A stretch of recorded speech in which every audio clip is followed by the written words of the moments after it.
YCP ప్రభుత్వంపై TDP రాష్ట్ర అధికార ప్రతినిధి విజయశేఖర్ రెడ్డి మండిపడ్డారు. అన్నమయ్య డ్యాం నిర్వాసితులను పట్టించుకోని జగన్ ప్రభుత్వాన్ని గద్దెదించాల్సిన సమయం ఆసన్నమైందన్నారు. కడప జిల్లా రాజంపేటలో టీడీపీ జెండా ఎగురవేసి చంద్రబాబు లోకేష్లకు గిఫ్ట్గా ఇస్తామన్నారు. YCP MP Mithun Reddy, MLA అభ్యర్థి అమర్నాథ్ రెడ్డిలను రాజంపేట ప్రజలు ఈసారి చిత్తుగా ఓడిస్తారంటున్న విజయశేఖర్ రెడ్డితో మా ప్రతినిధి శ్రీకాంత్ ఫేస్ టు ఫేస్. నేపథ్యంలో కడప జిల్లాలో కూడా రాజకీయ వేడైతే పుట్టింది. ఇప్పుడే మనం అయితే రాజంపేట నియోజకవర్గంలో ఉన్నాం. ఇప్పుడు రాజంపేటలో కూడా పరిస్థితులు అన్నాయో మనతో మాట్లాడడానికి రాజంపేట టీడీపీ నాయకులు మేడా విజయశేఖర్ రెడ్డి మనతో పాటు ఉన్నారు. నా చెప్పండి, మొత్తాన్ని చూసుకుంటే మొత్తం ప్రజల్లో తిరుగుతున్నారు, ఎటువంటి స్పందన వస్తుంది? నేను చూసినంత వరకు చాలా అద్భుతమైన స్పందన ప్రజల్లో ఉంది. టీడీపీ అన్న మరీ ముఖ్యంగా చంద్రబాబు నాయుడు గారి మీద ప్రేమ, మరీ ముఖ్యంగా యువతలో నారా లోకేష్ గారి ప్రసంగం మీద కావచ్చు, నారా లోకేష్ గారి అభ్యుదయ భావాల మీద కావచ్చు, ఆయన చెప్పే మాటలు కావచ్చు, ఆయన చూపించే చొరవ కావచ్చు, ఈరోజు ఆయన చేస్తున్న వాగ్దానాలు నాకు తెలిసినంత 2 రోజులు 3 రోజుల కిందటే నారా లోకేష్ గారు రాజంపేటకు వచ్చారు. ఆయన చాలా మంచి వాగ్దానాలు రాజంపేటలో జిల్లా కేంద్రం ఇస్తాం, రాజంపేట అన్నమయ్య జిల్లా కేంద్రం చేస్తాం, అట్లాగే ఈ అన్నమయ్య డ్యామ్ నిర్వాసితులు ఎవరైతే ఉన్నారో వాళ్ళందరూ కూడా ఆదుకుంటామని, అట్లాగే పరిశ్రమలు రాజంపేటకు తెస్తామని రకరకాల వాగ్దానాలు చేసినారు. ఆ వాగ్దానాలు ప్రజల్లోకి చాలా బాగా పోయాయి. అంటే మరి ముఖ్యంగా యువతలో చాలా అద్భుతమైన స్పందన వస్తుంది. వాళ్ళు బాగా కనెక్ట్ అయ్యారు నారా లోకేష్ గారికి. అట్లాగే గత 5 సంవత్సరాల్లో వైసీపీ ప్రభుత్వము రాజంపేటను పూర్తిగా విస్మరించింది. మనకు న్యాయబద్ధంగా రావాల్సిన అన్నమయ్య జిల్లా కేంద్రాన్ని రాయచోటి తీసుకెళ్లడం, మనకు రావాల్సిన మెడికల్ కాలేజీని మదనపల్లికి తీసుకుపోవడం, ఇట్లా రకరకాలుగా పూర్తిగా రాజంపేట విస్మరించారు. రాజంపేటకు సర్వనాశనం చేశారు. ఈ ప్రభుత్వంలో జరిగినంతగా అన్యాయము రాజంపేటకు గత 70 సంవత్సరాల స్వతంత్ర భారత చరిత్రలో ఎప్పుడూ జరగల. ఇప్పుడు వైసీపీ నేతలు ఇప్పుడు రాజధాని రాలేదని చెప్తున్నారు. మళ్ళీ మిథున్ రెడ్డి ఎంపీగా ఇక్కడ నుంచి పోటీ చేస్తున్న పరిస్థితి. మిథున్ రెడ్డి గారు కావచ్చు, అట్లాగే అమర్నాథ్ రెడ్డి గారు కావచ్చు, ఈరోజు ప్రజల్లో పూర్తి వ్యతిరేకత ఎదుర్కొంటున్నారు. అభ్యర్థి ముఖ్యం కాదు, ఇక్కడ వైసీపీని ఓడించాలనేది ప్రజల ధ్యేయం. ఏ పల్లెకి పోయినా మేము ఓట్లేస్తాం, ఈసారి తెలుగుదేశం గెలవాలా, వైకాపా ఓడిపోవాలా, ఈ జగన్ అరాచక పరిపాలన మేము భరించలేం, పూర్తిగా పోలీస్ కేసులు పెట్టి ప్రజలను భయభ్రాంతులు చేస్తున్నారు. ఏ ఊర్లో చిన్న తగాదా చూసినా పోలీస్ స్టేషన్ రప్పించడము, ఎదురుపాటి నాయకులను కార్యకర్తలను బెదిరించడము, ప్రజల్లో ఒక రకమైన భయోత్పాతం, ఒక రకమైన భయాన్ని క్రియేట్ చేయడంలో ఈ వైసీపీ నాయకులు కావచ్చు, ప్రభుత్వం కావచ్చు, పూర్తిగా వ్యతిరేకత మూట కట్టుకుంది ప్రజల్లో.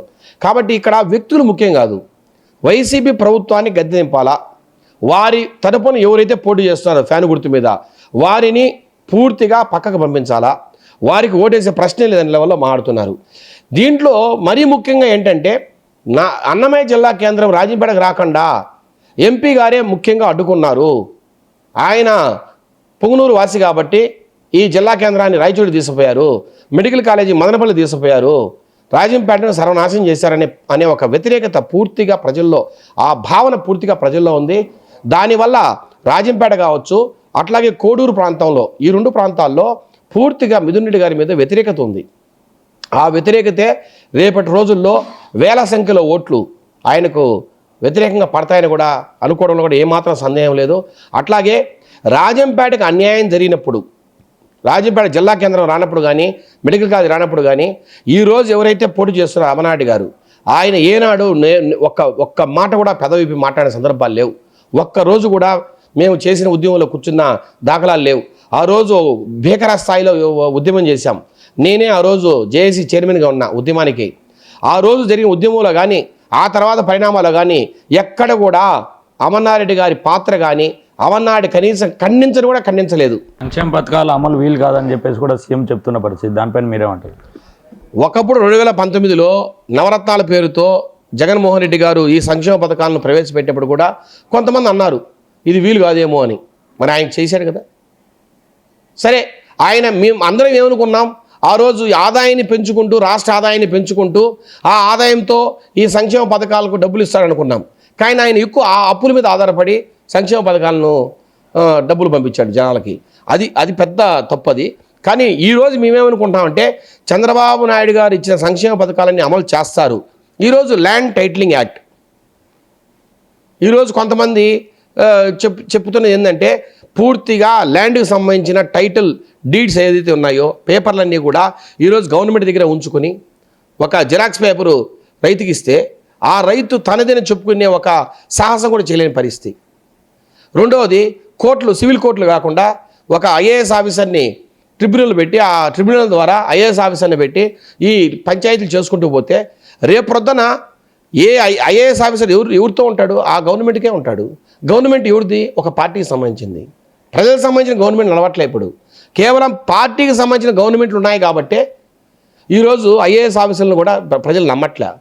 ఇట్లాంటి ఐఏఎస్ ఆఫీసర్లను పెట్టి అధికార పార్టీ నాయకులకు మాత్రము, కార్యకర్తలకు మాత్రమే ఈ సివిల్ పంచాయతీల్లో అంతా వాళ్ళకు ఫేవర్ చేసి పూర్తిగా ఈ రాష్ట్రంలో ఉన్న భూములన్నీ, ఆస్తులన్నీ కూడా రేపు అధికారానికి వస్తే అధికార పార్టీగా ధారాతం చేయడానికి ఇట్లాంటి ల్యాండ్ టైటిల్ యాక్ట్స్ అన్ని ఉపయోగపడతాయి. ఇవన్నీ పరమ దారుణమైన యాక్ట్స్. ఇది మొత్తానికి చూసుకుంటే రాజంపేట కాదు, రాష్ట్ర వ్యాప్తంగా కూడా టీడీపీ సునామీ ఖచ్చితంగా ఉంటుంది. ఖచ్చితంగా టీడీపీ ప్రభుత్వం ఏర్పడే కాదు ఒక విజన్ ఉన్న నాయకుడు చంద్రబాబు. ఇక్కడ రాజంపేటలో కూడా సువాసి సుబ్రహ్మణ్యం కూడా రాజంపేట ప్రజలందరూ కలిసి కూడా భారీ మెజారిటీతో గెలిపిస్తారు. రానున్న కాలంలో టీడీపీతోనే రాజంపేటలో అన్నమయ్య ప్రాజెక్టు కానీ ఇట్లా అభివృద్ధి పనులు కానీ అన్నీ జరుగుతాయని చెప్పేసి కూడా టీడీపీ నాయకులు మేడా విజయశేఖర రెడ్డి చెప్పుకోవాల్సిన పరిస్థితి. కెమెరా పర్సన్ శ్రీహరితో శ్రీకాంత్, స్వతంత్ర న్యూస్, కడప.